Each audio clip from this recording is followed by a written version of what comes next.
At the end of 2020, big tech like Meta, Microsoft, Apple, Netflix, and Google were worth about $8 trillion.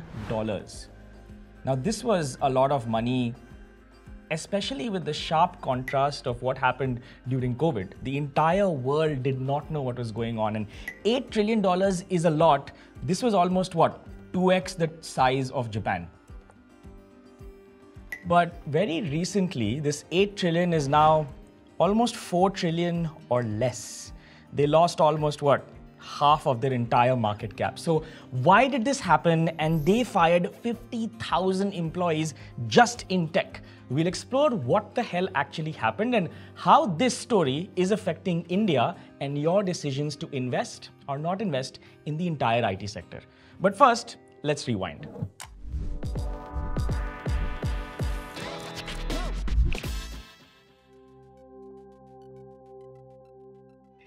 If you go back to the COVID days, those were the times. You were using Netflix, you were Googling, you were on Amazon, you were even on Instagram the entire time. Imagine the entire world doing that. It's pretty simple. Internet users actually went up 10.6% during that time. More usage of these products meant they earned more revenue. Now, this could be ad revenue or simply purchase revenue, but their revenues went up exponentially as the internet consumption went up. In fact, they thought this is now the new norm. Remember that?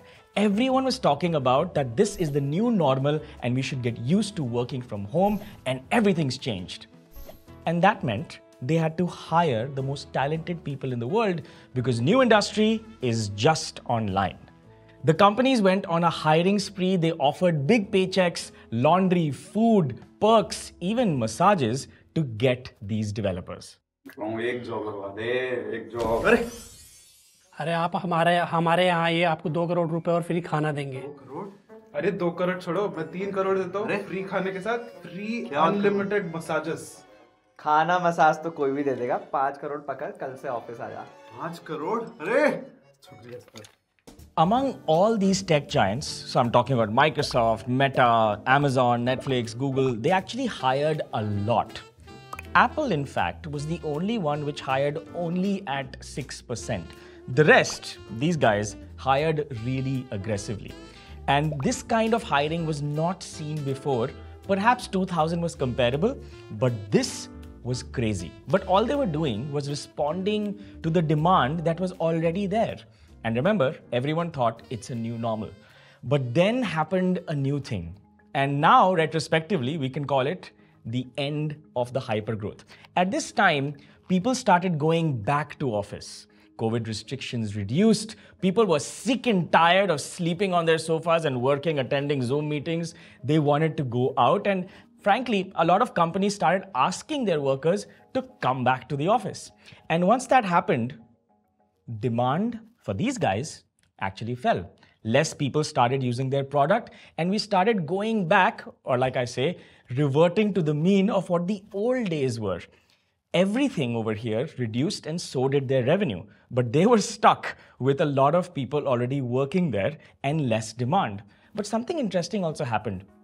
During COVID, when the entire economy went into a pause, the government also needs to do something about it, right?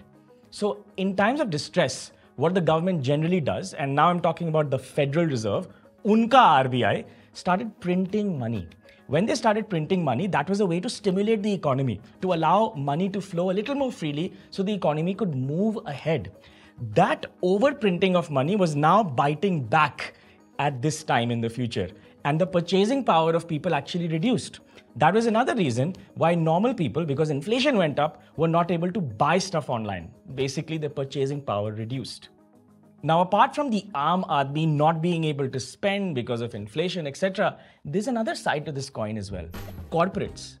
Corporates were buying cloud infrastructure from guess who? AWS, Google, and Microsoft. These guys are the leaders. And you probably know AWS makes a lot of money. Even Netflix, for example, uses AWS cloud infrastructure. And as their demand went up, now that it came down, corporates started spending less on cloud infrastructure, bringing their revenues down. In fact, I can see over here that Amazon's cloud division, growth slowed to 20% compared to 45%. Think about it, 45% at a corporate level. These guys just use an Excel sheet and look into the future, drag it 10 years and say 45% year on year compounded is itna X in 10 years. And these guys just go crazy because, you know, it's hypothetical and on Excel. Kind of like our investments in mutual funds. But anyway, that falling to 20% is disastrous. And this is across the board. I can even see over here that the CEO of AWS, Adam Selipsky, I don't know how to pronounce it, I think that's the word. He said cloud spending will continue to remain tight, I think he means fall, this year due to the incoming recession and falling crypto trading. And there's another aspect as well. There is reduced ad spending. A lot of companies who run ads on these platforms reduced their digital spend and started distributing it and overall reducing it to the real world. I'm sure you've seen more billboards, more newspaper ads, more non-digital events happening, people actually going to a stadium, attending a concert or an event. So budget to utna hi hai. When that gets divided, well, obviously the focus on digital reduces just a little bit. And I can see over here that that's reduced by quite a large percentage. But apart from this, there's one company that you can't see here. Can you tell me what that is? India, mein this company doesn't exist, but in Europe, America, it's crazy and it's TikTok. TikTok is nuts abroad. More and more people use it. So apart from demand falling, etc., and all the things we said, TikTok was also eating to their market share. I think TikTok didn't really exist like the way it did maybe like, I don't know, 4 or 5 years ago. But now they have increased competition as well. Kind of sucks to be a Mang right now. Now, when we think of ad revenue, I at least think of Facebook and Instagram. I think of YouTube and Google. I don't really think of Amazon, right? Like when I go on Amazon.in, I don't really see an ad. But we're quite wrong. While actually researching this, we found out that Amazon does about $1 billion in revenue through ads, but it's projected this year it'll do 31 billion. So the next time you go on Amazon.in and you see something right up front on the homepage or somewhere in the recommendation, I'm sure it says sponsored somewhere. These are ads that sellers on the marketplace use to show their users, such as you and me, and they charge for that placement. And it's 31 freaking billion dollars. That's quite a lot of money. That's actually quite a lot of money. Now, cloud services falling makes sense, but people also need to use a device to access any of these digital products, right? Which means people are buying phones, people are buying laptops, people are buying PCs, tablets, etc. The shipments for these physical devices has also fallen. So I can see over here that computers touched a record high of 341 million units in 2021. And people from home were streaming, they were doing work, etc. They needed all of this. But overall, since people are going back to office and perhaps the office provides some infrastructure to them, PC shipments or computer shipments declined by almost 28%. And obviously, this affects Apple and Microsoft. I mean, you're probably watching on one of these devices, right? So there is a fall in revenue in these physical devices as well. In fact, Apple's flagship product fell, 9%. Very recently. So overall, we can see that even the other items, the non-digital items where they make revenue from, has also fallen. It's kind of crazy, right? When human behavior en masse changes, it becomes really difficult to understand, is this really a permanent change?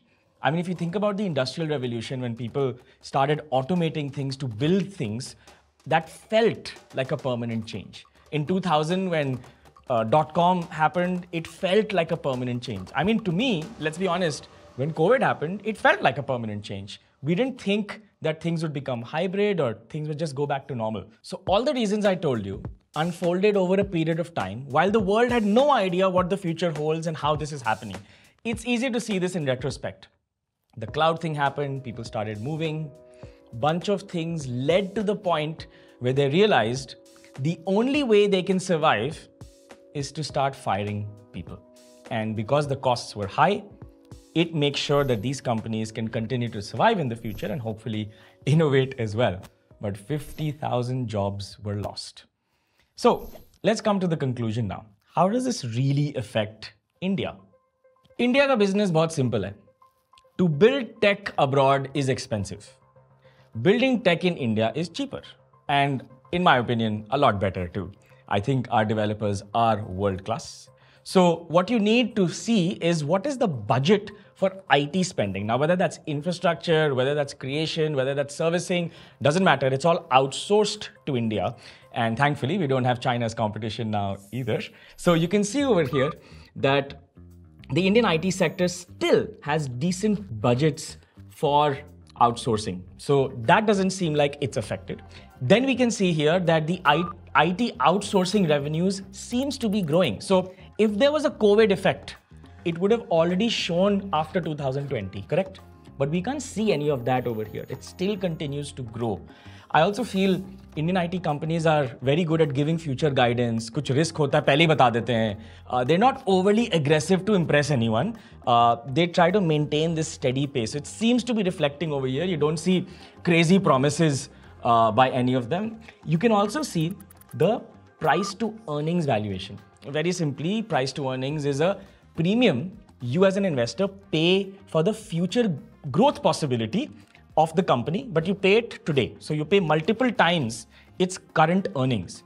Now, generally, there's no number of what is a high PE, what is a low PE.